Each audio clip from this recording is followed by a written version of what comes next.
Welcome, here I've got TCL 10 Plus, and I'm gonna show you how to turn on and off the camera watermark at this device. So at first we have to tap on the camera button here to open it, and for now we are in the standard photo mode. From here let's go to the left corner to this button. When we pick this, we can open the advanced camera settings. Now let's slide a little bit down to the general settings, and here we have the watermark option, so by using this button we can easily turn it on and turn it off like that. This is how it works. For now let me keep this turned on. Let's go back to the camera and take a picture.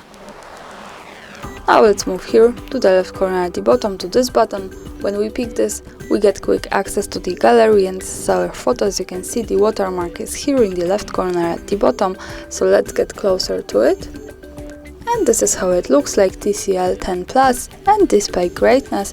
Of course, when you don't need this, you can easily go back to the camera, then to the settings in the left corner.